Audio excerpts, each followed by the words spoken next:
Good day, ladies and gentlemen. It's Eric Coffin, HRA Advisories. It is Wednesday, August 4th, 2021.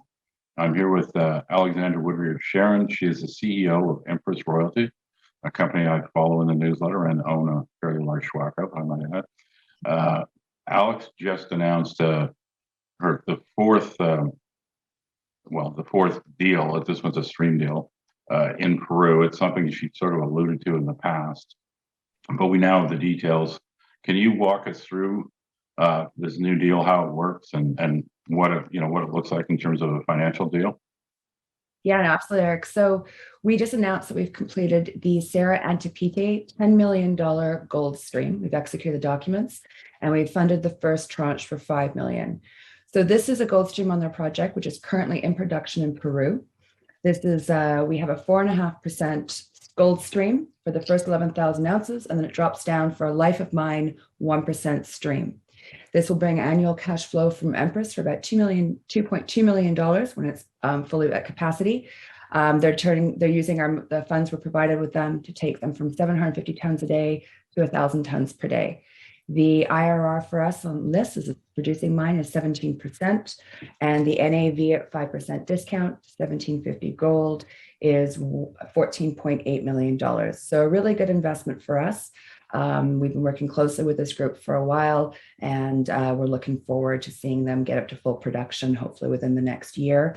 But again, as it is a current producer, it should be bringing some immediate revenue into Empress. The first $5 million triggers the first half of the stream. The 2.25 worth of revenue will be coming into Empress in pretty short order. So we've really changed the company from having, originally it was exploration assets into development assets, and now we have our first producing asset as part of the portfolio.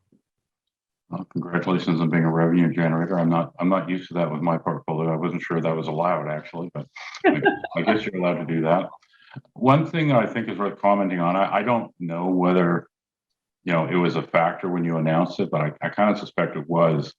People aren't familiar with this sector, or aren't really thinking about it in terms of you lending the company money to buy a stream.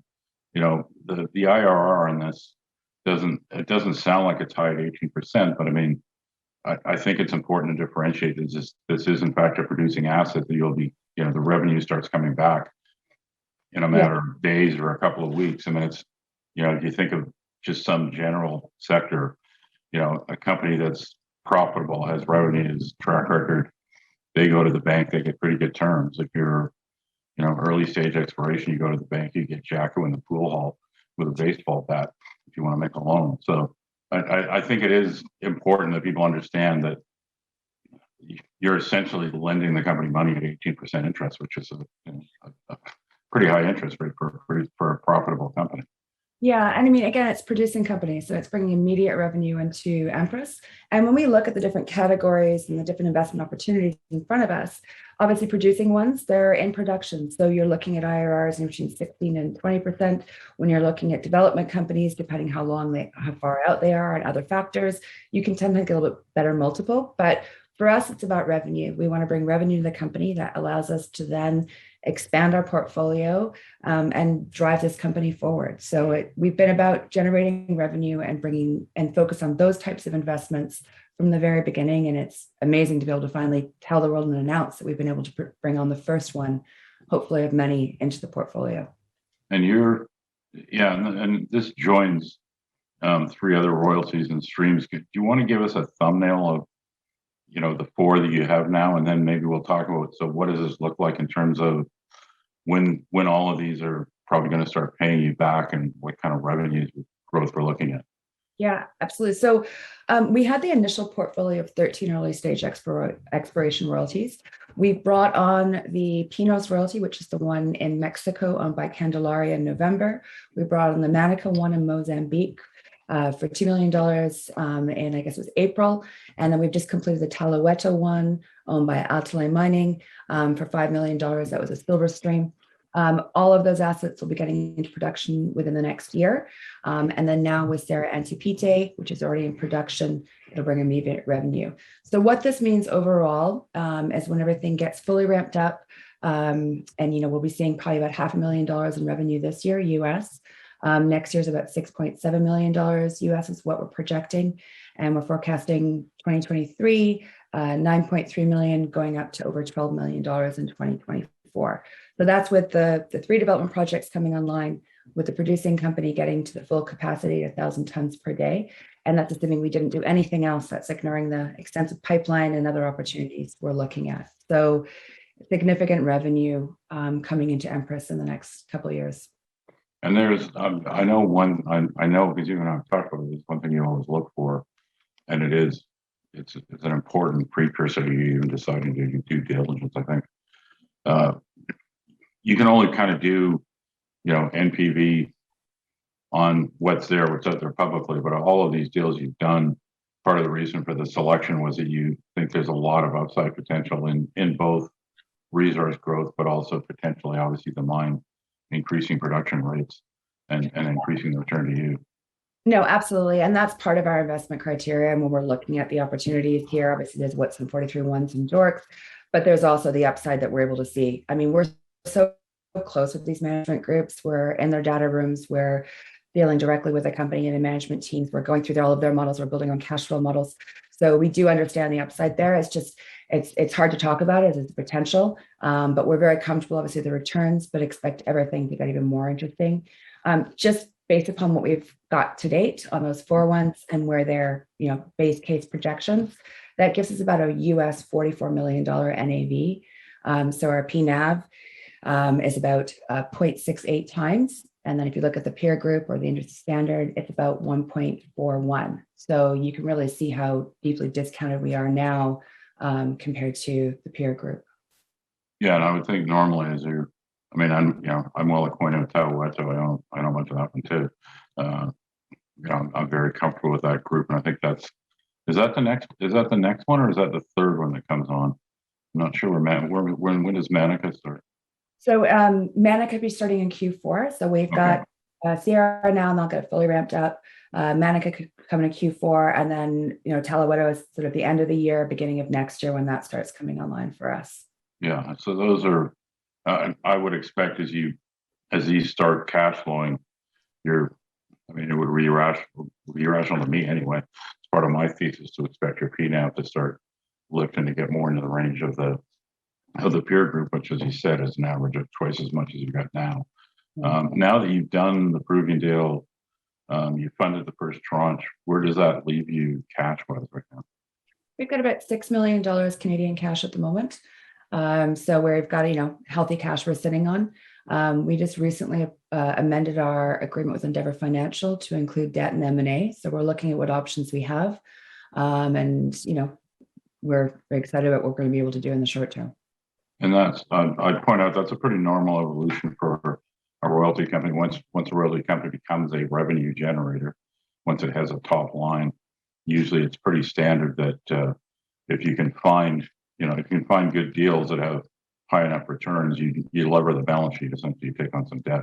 That's obviously something that seems like anathema if you're used to looking at exploration companies, but this is a different situation where you're going to do the classic financial engineering that virtually any company with revenues does.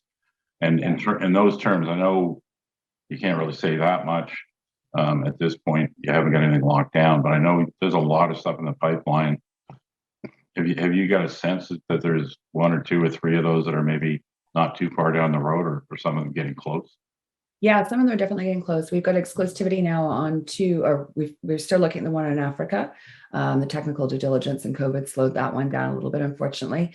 But we're still advancing with that one, having great discussions with management. We have exclusivity in a new one in South America that we're looking at the moment, and got a team out to site on that one. And then there's, we're in discussions with over 10 other different groups, looking at, a range of opportunities, whether it's something like the Tawato one, where we're part of a full financing solution with either our partners or similar partners, where we're coming along with a royalty stream for a development stage asset. There's other ones we're doing similar, that we're looking at similar to Sierra and Spite, where we're providing additional capital for them to expand the production. And then there's a new one we're looking at where it's part of an acquisition financing. So we are, we're sourcing a lot of different opportunities. looking at over 10 right now, truly spread between Africa and mostly South America, combination of gold and silver. So yeah, we're looking at a lot of different opportunities. So it's pretty exciting as things move forward. We've just closed Sherron and Pite, and as we move into September, hopefully get exclusivity and a couple more to advance them and put them through the rigorous process of seeing if they can turn into live investments. Now, I know that now that you're talking about maybe levering the balance sheet, you've got $6 million in cash. Obviously, one of the attractions generally of royalty companies is that they'll get to a certain stage where they aren't really that they're funding new acquisitions through either revenues or debt. They try to basically stay away from the equity side of the balance sheet once they reach a certain stage of maturity. You're almost there. If you had your druthers, I assume you're not too crazy about the idea of doing a financing, and you're probably really not crazy about the idea of doing one in the current price range. Yeah, we're very much focused on what opportunities we have on the debt side of the market. Yeah, okay. Yeah, that's a lot of energy is going into right now to find the best option for us. Okay. But again, having partners like Endeavor Financial, who are leaders in debt finance and mining globally, it's right. Great support in finding that. So you got any sense of what the news flow looks like going forward? I mean, I guess you kind of have to get a couple of things locked down first. Yeah, I think, we want to make sure we've got the deals completed and able to talk about them. We've executed them. So as the opportunities advance and some of these exclusivity ones and some of the great ones we're looking within our pipeline, and we've been able to fund them, we'll start announcing those deals. I think as our projects advance further and we're able to come back and let everyone know what's happening with the projects, we'll be talking about that as well. So there's a lot of different things happening within the company. And as soon as we can start sharing and they're completed, then we can start talking about them. Okay. Well, I mean, I think that covers everything. I mean, Empress Royalties, EMPR in Vancouver, EMPYF in the US. I think Empress is just sort of getting to the end of the. You can kind of think of a royalty company as having a Lassonde curve, much the same way as a development company does. The company's got to generate, negotiate, close on royalties and streams, and then those have to mature to the point where the revenues start really coming in to sort of lift them out of that curve. But I mean, you basically become a revenue generating entity in literally in the space of a week or two. And based on the numbers you gave me and the projects that I know, that's going to ramp up quite quickly. Yeah. I mean, if you're a tech company, you could probably like Europe right now. But of course, you're a mining company, so everyone hates us. But I'm sure they'll get around to figuring out how fast this royalty stream is going to go, and I know you're going to be adding to it. So yeah, I think it's a great deal in this range. This is the right timing for somebody to be getting on board, because this is really things that are going to start to kick off. No, thank you. Yeah, it's we built a business model. We're delivering on it. And we're just finally turning the corner to becoming finally, it's only been a year since we started this, only trading for 7 months, but we're finally bringing revenue into the company. And just in terms of the share structure, not even so much of the number of shares, but there's several significant shareholders here, right? I mean, the float's not really that large because there were a bunch of sort of partners, I guess, that came together to build it in the first place. Yeah, so we've got the 3 strategic partners, Endeavor Financial out of London or globally works. So they're been in the industry for 30 years as mining finance advisors. We have Terra Capital out of Australia, Boutique Fund, one of the top performing funds in Australia. And then we also have Ascendo Banco in Mexico, which we have a strategic alliance with. So we get exclusivity in all opportunities that they look at for royalty and streams in Mexico. And their network obviously spans also like Endeavors into South America.